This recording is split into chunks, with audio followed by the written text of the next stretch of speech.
Hello and welcome to COP Conversations, a special podcast series by Carbon Copy, where we explore the shifting politics and promises of climate negotiation and what a changing global order means for countries like India and others in the global south.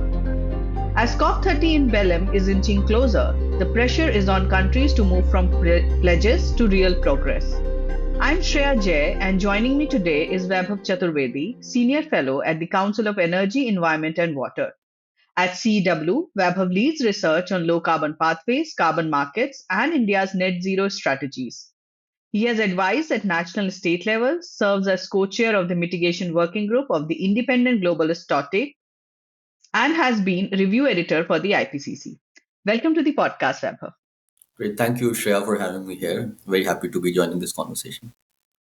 Great. Let's just start with the independent globalist stock take, something that you have been involved with. According to you, what are the most important policy signals that need to come out of COP30 to accelerate the pace of carbon mitigation at global levels? So I think as far as this COP is concerned, the presidency has made it very clear that they don't want it to be a COP of the next set of big announcements. They want it to be a COP of actions and implementation and solutions. Right? So that's how they are framing it. And in fact, all the diplomacy also around it is on those things. And I'll give you a counter example. For example, in 2021, when UK was the host country, uh, the UK presidency heavily engaged with many countries to kind of nudge them to announce their net zero, because that was a big thing. That was a big announcement in that year, because it was just 3 years after the this very famous 1.5 degree C report of the IPCC. Right? So that was the narrative. That was a big discussion at that point in time. So the diplomacy was all kind of woven around it. Right? This time is nothing like that. The diplomacy is kind of woven around what kind of solutions we can think about. How do we move from these announcements to implementation and action? So that's what it is about. So in that sense, there is no new signal, so to speak, that will come. The signal will be more like operationalization. How do we operationalize it? Where it could be, how do we use MDBs for faster access to adequate finance? Some things like that. So the whole point about this Baku to Belém roadmap, which is about the target has been discussed. Of course, the target that was ultimately agreed, the finance target I'm talking about, $300 billion annually, up from 100 billion. Inflation adjusted terms, it is largely the same. It doesn't really increase anything. The 2020 target of 100 billion, 2035 or 300 billion is by and large the same. So nothing increase if you adjust for inflation. So that is why it was grossly inadequate. That was the developing world kind of feeling about it. But it is whatever it is. So now that target is there. So I don't think the presidency is looking to reopen the target per se. Even though individual countries might be feeling that way and might want to do it, the presidency is not looking to open that discussion again, at least in this presidency. But the focus is, how do you deliver on whatever is stated, right? So that is one big thing about this particular COP. The second thing in terms of signals will actually come from the NDC 3.2. So that is where probably a lot of signals will come from. For example, China has already said something in UNGA. Now, the next, officially, whatever they submit, let's say, that will become a big signal for the global economy as well as Chinese economy. Whatever India puts forward on the table, that becomes another signal for people in India, stakeholders, industrial investors, the policy, state level policy makers, different ministries. So those signals will come. I think, I'm sure. So, but as I said, there are two different things that are going to happen. One is this whole NDC 3.0 announcements and pledges, which is a part of the regular cycle. Uh, and the second is this whole action agenda of this particular COP. So those two fronts, I think things will be moving.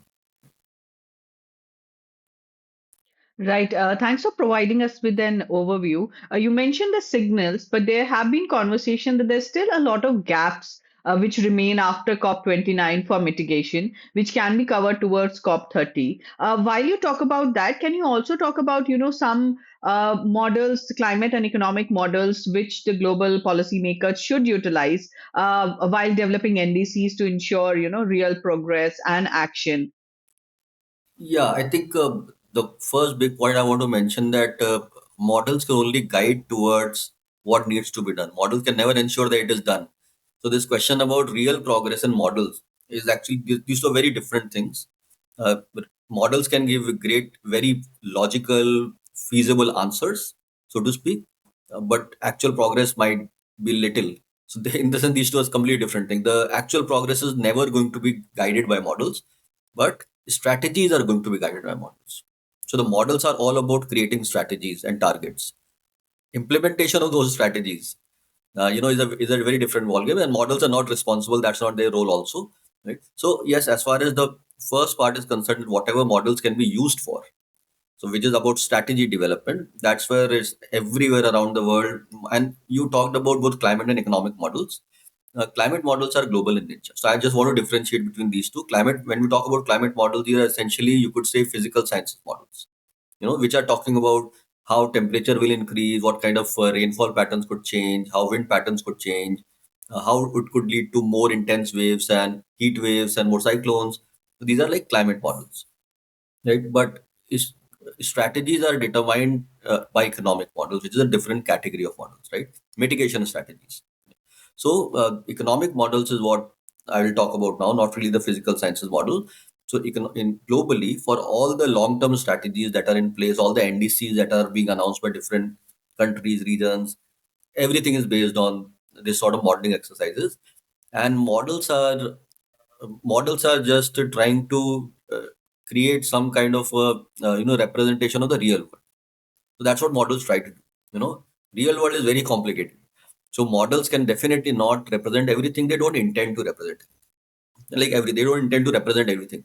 They just intend to represent, you could say, the most critical elements in the processes. And when we say economic models, we are talking about how investors behave, how consumers behave, and how policymakers can act.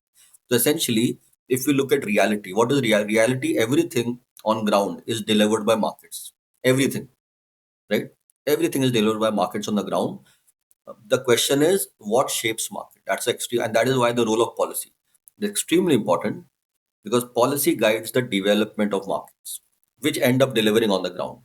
So if you have a Trump kind of policy that takes away all the incentives for green subsidy, that says drill oil, so it is guiding markets. Investment will still not be the US government investment. Investment will still come from the private sector, but they are guiding, right? So it's guiding the market. On the other hand, in like India and many other parts of the world, if the policy targets, guidance, actual incentives, they're all about renewable energy, which is the case in India. The renewable energy now, latest what we're hearing is there is probably going to be something on carbon capture and storage. A lot of discussion is happening. Small and modular reactors. So nuclear is a big thing now. So all those things, when those kind of things happen, so then these there is a policy in that direction, right? So those the models kind of help policymakers to say what needs to be done. So models come not in the private sector directly. Models and their insights engage at the policy level to say what kind of target should be set, what kind of strategies could be used to deliver on them. And if policymakers agree and kind of start using those insights in their target setting and all those things, then private sector acts to deliver on that targets. So that's how this whole thing moves. I think one very important element is what is the role of cops. That is also very important, because models are engaging at two levels. One is the national level. Let's say many of us do engage with the national government based on our results and insights for NDC process and everything, right? That's one part. The second part is the link at the UNFCCC level through IPCC, right? So that is also a very important link. So in IPCC, as you know, does the assessment reports where it kind of gets information from a lot of research that has happened in the last 3, 4, 5 years. It brings some key insights at that level, and that insight is then the expectation is those core insights happen, which are all global insights, because IPCC is not policy prescriptive. It's not meant to be. It's meant to be policy relevant. That's why it doesn't prescribe anything, but that those insights go in that UNFCCC process level, and from there it informs the GST process. So all of those things are kind of linked. There is a global process happening where IPCC has a role, the Paris Agreement process, which is GST, for example, that has a role. And then there is a national process where models directly engage with the national governments. And the interlink is NDC. You could say NDCs and these global like net zero targets. They're a link between country level actions and what is happening globally. So all of this kind of together, there are many moving parts to this, but there is a method in all this madness. There is a method, there is a clear structure in through all how all these processes work, and models hence kind of provide insights both at the global level through IPCC processes as well as through national kind of engagements with the national government. That's what economic models try to do. Yeah, thanks about talking about policy changes and everything. And that brings me to the important and central question to this conversation, which is India. What is the most significant policy challenge that India must overcome right now to stay credibly on its net zero pathway for 2070? And, you have worked on this particular issue and you have offered, modeling and other solutions. So, have they offered any insights regarding are we on the right track? What are the gaps? Where are we missing out? And how we can come back on track? Sure, sure. So I think the question about whether we are on the right track for net zero, because the question of whether we are on the right track for global 1.5 is a very different question. Where you need to assess pledges of all the countries, updated pledges. So that's a different question. Your question is more about national pledges, right? So as far as national pledges go, so 2070 is a longer term target. The only way to assess whether we are on the track, the first step is to understand whether the NDCs are aligned with net zero. So it's not really, so that's the first step. So let's say whatever 2035 NDC comes, if it is, let's say, just a margin from 45% target, we move to 47% target. Then one could say that it makes the achieving the 2017 target. Well, one can never say you can't achieve it. The only thing one will say, if you delay action, right now you're not acting, but it only means you're postponing action. So you have to do a lot more accelerated, more stringent actions in the next kind of phase. So in that sense, no assessment can conclusively say that you are off track, unfortunately, and nobody can. But what we can definitely say is that if you don't accelerate actions in the near term, that very clearly means you are going to accelerate, you're going forced to accelerate action in the future. So the question becomes, how feasible is that? So that is, so through some feasibility assessments, one can create some judgments on whether you are on track or not. Our assessment as of till at least till as of now, that given 2030 NDCs are on the, that's the only thing we have, right? 23 NDCs are pretty well aligned with net zero target. That's the first thing I want to say, right? If 2035 NDCs, if they announce, and hopefully there are at least 4-5 percentages higher compared to 2030 NDCs, then though they are also aligned with net zero, right? So those are the two things. The third thing is more like, in the near term, are we going to achieve those NDCs or not? That's the second step. The first is whether NDCs are themselves aligned with the long term target. That's the first thing. The second thing is how difficult or challenging is to achieve the NDCs in the first place, right? So when NDCs might be aligned, but you might find it very challenging to achieve the NDC also. That is also possible, right? So the second part, I think we are on track to achieve the NDCs also. That is also our assessment. And the third point, which I want to also highlight, that is not about NDCs, but it's about domestic targets.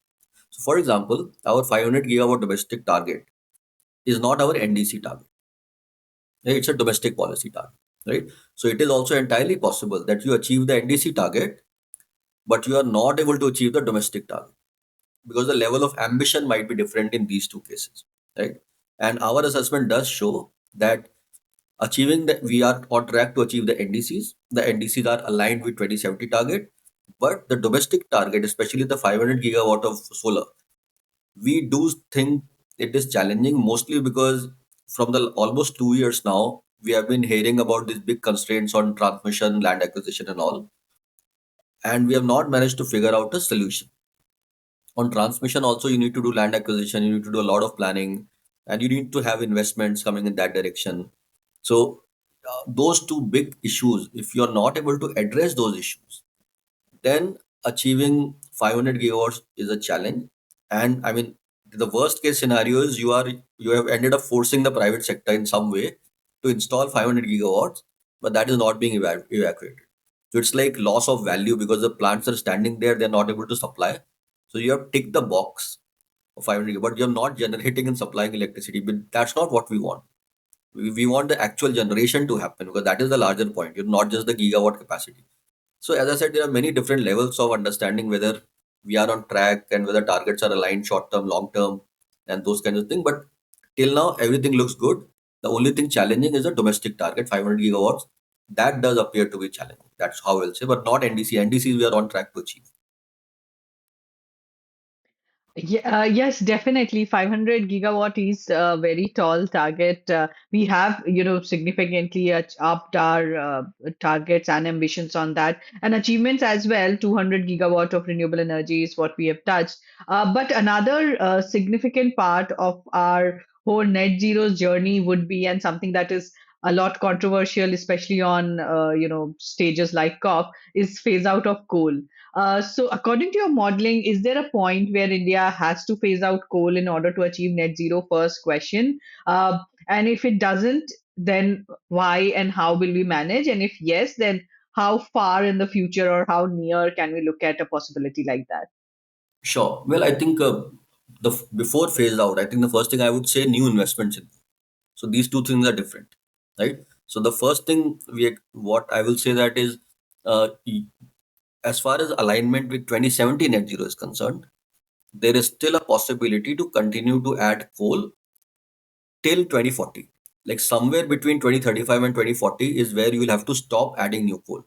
You know, only because then it will probably, in all probability, wouldn't make financial sense because the technical life of the asset is generally 40 years. You would like to gain a lot of money till 40 years, and then you'll be forced to recoup in 30 years, like in a sense, leave it. So you will so the financial life of coal assets or any generally speaking any asset is 25 years, right?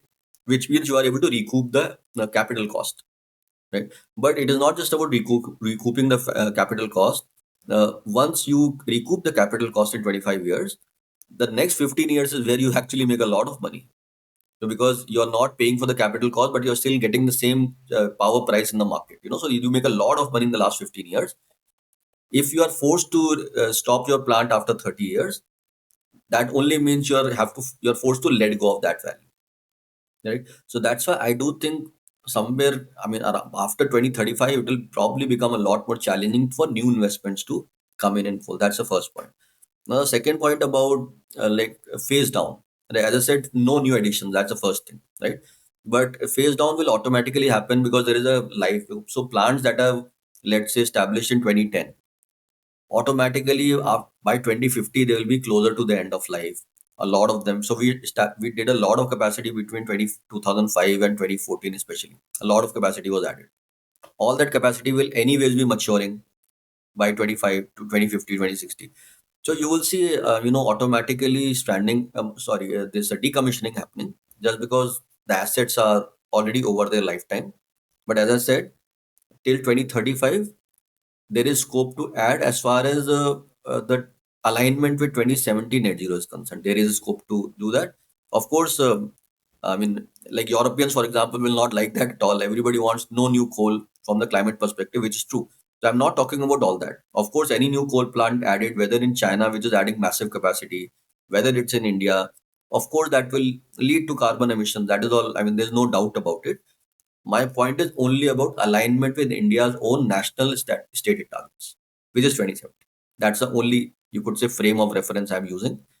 And using that frame of reference till 2035, it is possible to keep on adding coal.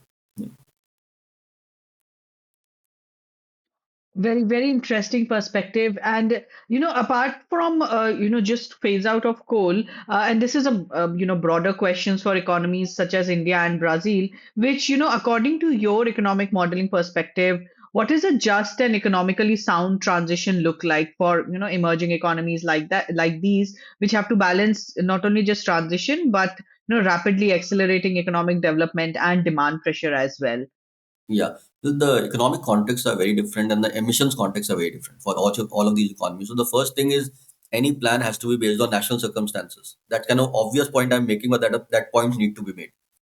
For example, Brazil, the way its energy system operates, a lot of hydropower is there, a lot of biofuel is already there, right? So that's one part of Brazil's energy system. So decarbonizing that, you could say Brazil in a much better position, right? But at the same time, the whole forest ecosystem, a lot of economic value is derived from within that country from the forest ecosystem, which is being depleted also rapid, which is also very bad for from the emission point or climate point of view, right? So that is the big challenge there in Brazil, right? So coal is not a big challenge at all in Brazil. It's a kind of a deforestation is a much bigger challenge compared to fossil fuel. In India, it's very different. We have a very strong forest policy. I mean, we have been fortunate. Like very few countries in the world protect forests the way India does, right? And very few big countries I'm talking about, the protect forest the way India does. So it's amazing. The forest policy we have very strong. So it's great. But our challenge is of just transition, right? So the for example in Brazil, the just transition is a lot about communities that have been dependent on forest, that have been using their livelihoods through kind of some management of forest and extraction of resources from forest ecosystems. If you kind of stop them because of this climate issue, what happens to them, so that's a different kind of challenge there. In India it's a very different challenge. It's all majorly about coal communities, especially in three states in India. So when yeah, you are stopping coal from being mined, what happens to all those families? That's a very big issue. I think the solution always lies in a kind of in the planning process. If you realize it early enough, and we have realized it early enough, you know so and that is the whole power of all of these net zero signals and targets and all that you realize that this is going to go out, it has to go out of the system. You have got enough advanced information because we don't want any shocks to the economy. Shocks to the economy are very bad, right? So if you get advanced information, you can plan for it. So that is what needs to be done. If you end up planning for it, just transition is a challenge. I'm not undermining the challenge, but I'm saying if you plan for it in advance, uh, and with skill development programs, with some compensation programs, many of those kinds of things, then the hope is you will be able to address that challenge. Yeah.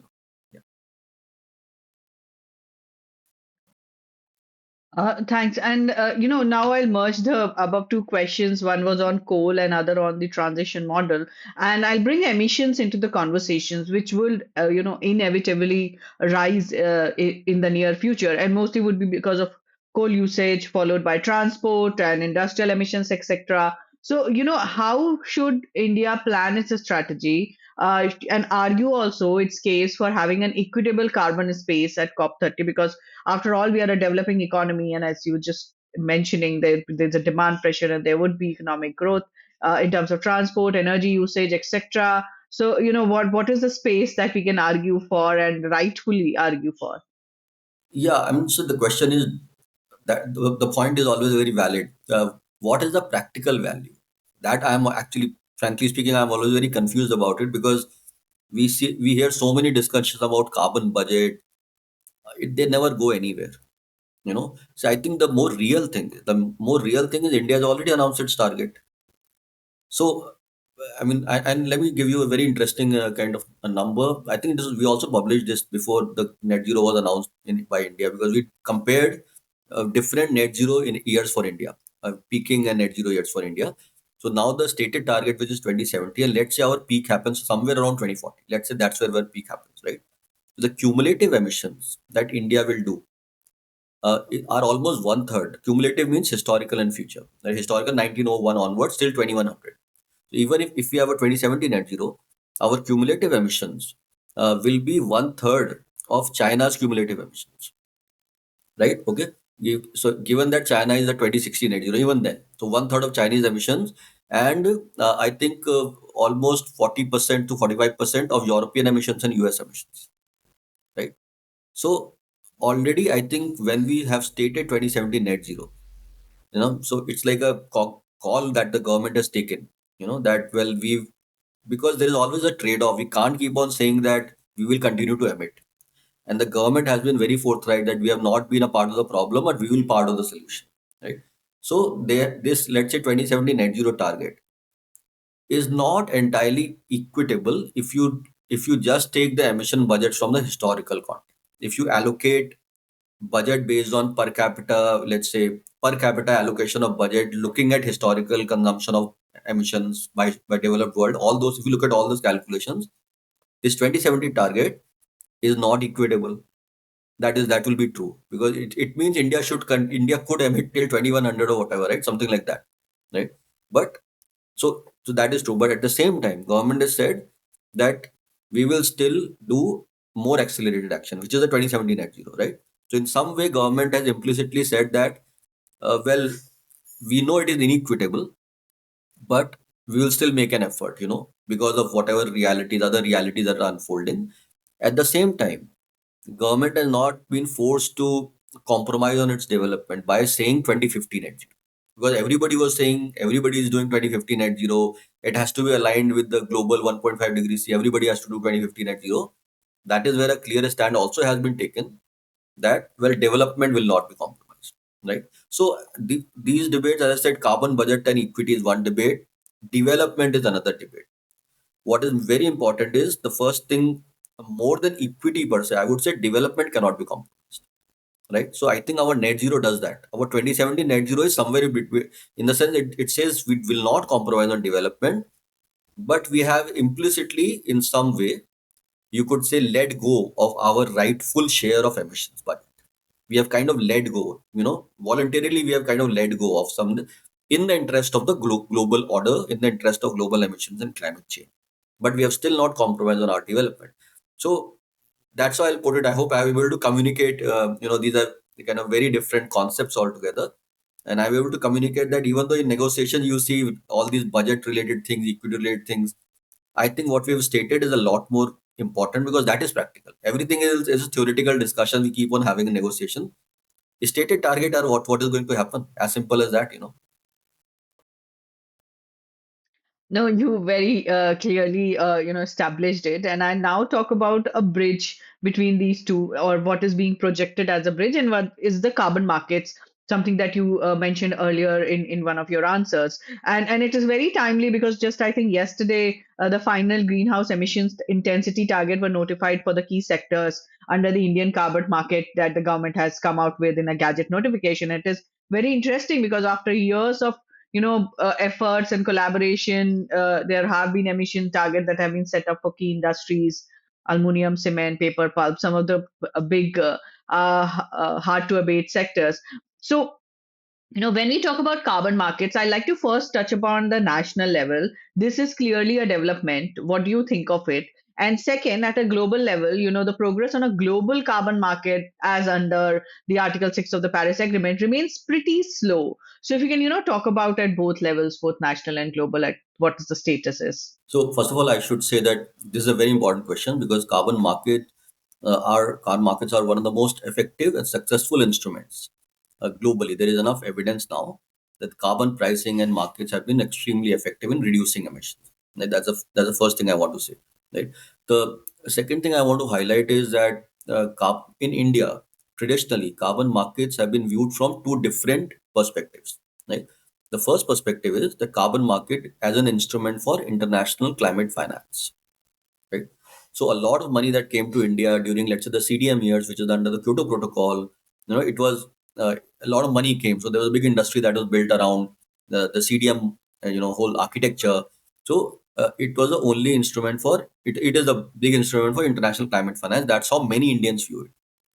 Very recently, with what you have just talked about, Shreya, which is the India's own CCTS, carbon credit trading scheme, that is an instrument for domestic decarbonization. At least till now, or at least you could say the motivation is not international climate finance at all. It is all about domestic decarbonization. Right? Now, in future, there might be linkages to some other schemes and all that, which is fine. But those will be very small linkages. The big part is it is about domestic decarbonization. So these are two alternative lenses, right? What it means as far as your question about carbon markets being a bridge between this whole notion of carbon budget and equity, as well as the actual progress on ground and all that. So domestic instrument will not be that bridge. They don't intend to be that bridge. Our own CCTS is meant to be a instrument for decarbonization. Right? Bridge means it has to be an instrument for international climate finance. That is what the bridge would mean, right? Which means money from the developed world flows to developing world, right? So that some equity restored, something like that. At least you are able to partially compensate for the inequitable carbon budget usage or consumption, right? So that international climate finance flows is where Article 6 comes, right? So it's very important. That's why now international climate financial flows could also happen from the voluntary sector. That is also possible. It's already happening. But I think to voluntary carbon markets also play a good and important role. But I think it's important for these flows to be also monitored by the UN, to be going through that processes. So the UN part, which is Article 6, is a very, very important part. And to your question about the progress being made on Article 6 discussion, I think a very good progress has happened. So I wouldn't say that progress has not happened or has been slow. I think it's Article 6.2 has by and large been concluded. The India very recently entered into agreement with Japan on JCM, which is Article 6.2 related agreement. Then India is already discussing with I think three other countries. I think Switzerland, Sweden, and one I think Korea. So there are already discussion happening on Article 6.2. India also released its own list of 13 technologies on which Article 6.2 money can come to India. So a lot of progress has happened. Only Article 6.4, we do expect things to conclude on Article 6.4 also, because Article 6.4 is, you could say, more centralized mechanism, right? Article 6.2 is bilateral.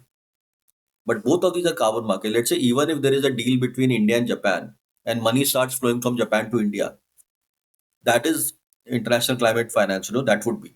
I think the only nuance is, and it's actually a very important nuance, if you take money, but you give credit for emission mitigation.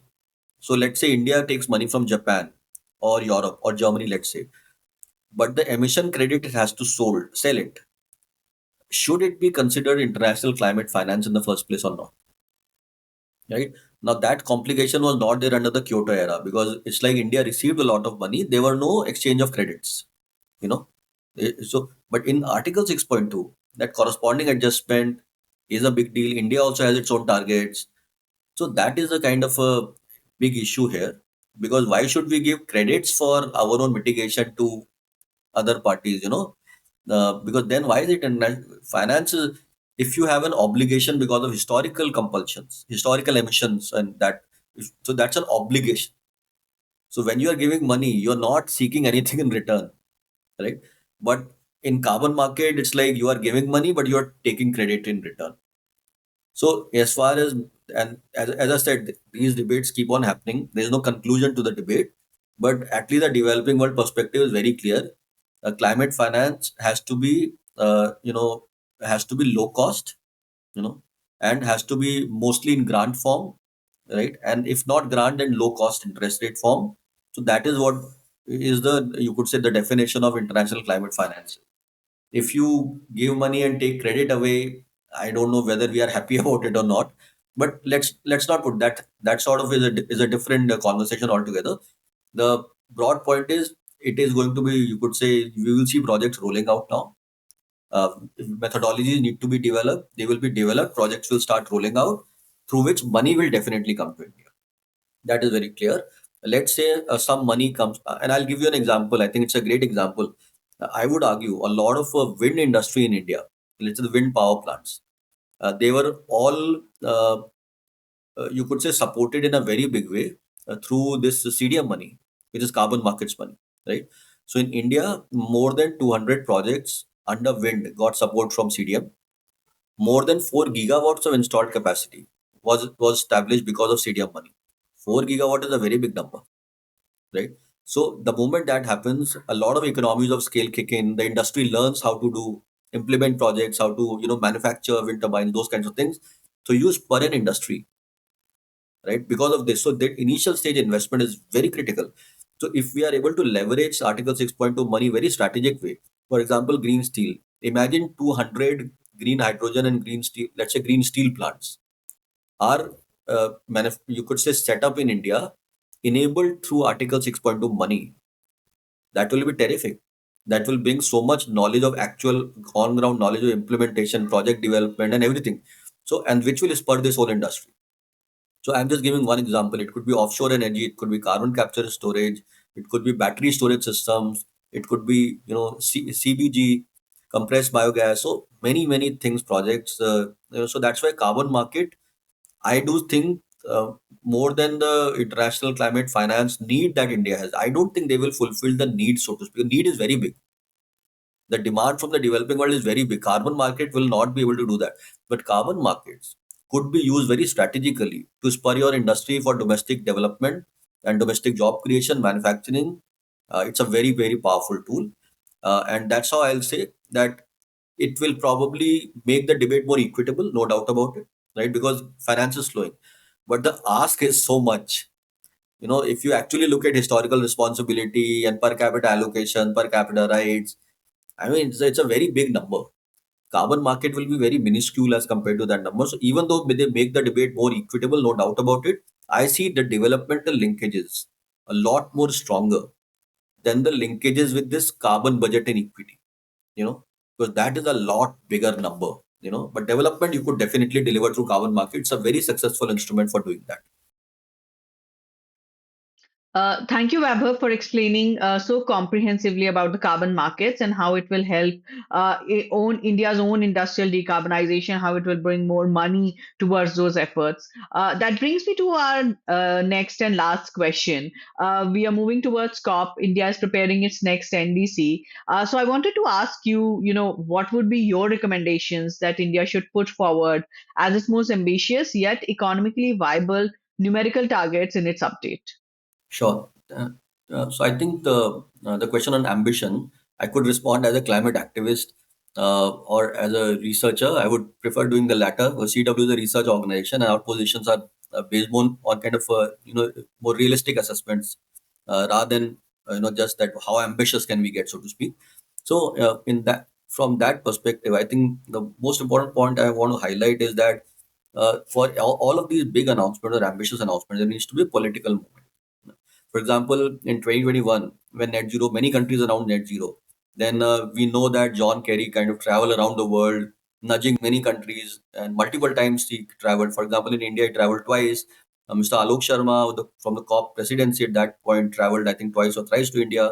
So all of these are ways like to create that political momentum and nudge countries to come together and deliver something big, announce something big. That's how net zero happened. Now, this COP, I think a lot of diplomacy is not at all around any grand announcement. I think that there has been a lot of diplomacy, which is great, but the Brazilians are talking more about actions and solutions and implementation.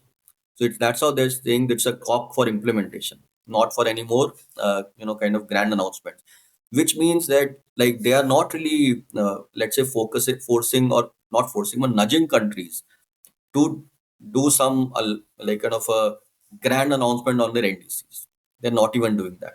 They say it's fine. Go ahead and whatever you think is aligns with the national circumstances and is ambitious from your perspective, please go ahead and do that. Right. So I've not heard of any kind of big diplomatic push on the NDC front for making NDCs as much ambitious as possible. That has not really happened. So it has a copy of implementation. Many things on implementation will end up being delivered as far as the presidency's interest is concerned.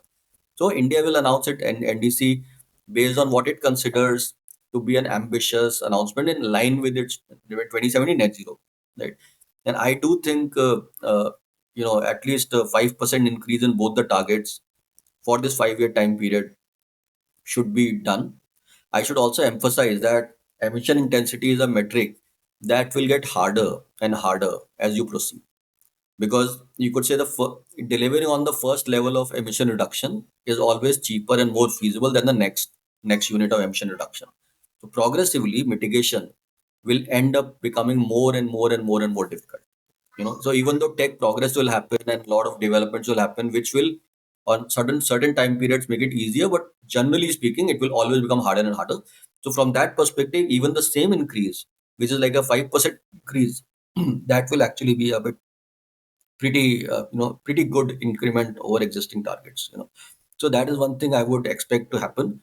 The question is, can that change? Well, that can definitely change if suddenly there is still a month to go, and let's say for whatever reason the Brazilian presidency actually starts engaging with governments and asking, let's say, presidents and prime ministers to come to Brazil. So if a very senior figure goes, like our prime minister goes to Brazil, then of course the we would like the government would like to have some kind of grand announcement. And that is exactly the political moment I'm talking about. So it's at the end of the day, as I said, how like big the targets are. There would there be new targets? How ambitious or aggressive these targets are going to be announced ties very closely with what kind of political moment is created by the presidency. As of now, there is no such information that India's prime minister is going, it is confirmed, nothing like that. So, given all the current information on the table, I would expect that simplistic 5% increases. But as I said, it's all about diplomatic push at the last moment. How aggressively can the Brazilian presidency nudge India's government to accelerate its target and make it big? Yeah, Thank you so much for sharing your views. And that brings us to the end of our episode. Thank you, Vaibhav, for talking with us and explaining so comprehensively about so many issues under the sun, about mitigation, carbon markets. It was very interesting to talk with you. Thanks a lot. great. Thank you, Shreya. Thank you so much. Thank you. That was Vaibhav Chaturvedi sharing valuable insights into the policy levers, economic models, and political choices that will define success at COP30 and beyond. As negotiations move to the heart of the Amazon, the focus must now turn from commitments to concrete implementation, ensuring that climate ambition is backed by fair finance and equitable outcomes for the global south. Thank you, listeners, for joining us on COP Conversations, where we explore the ideas and insights shaping real climate action. And don't forget to subscribe to Carbon Copy on YouTube and Spotify, and to stay updated with our latest stories and conversations on climate and policy.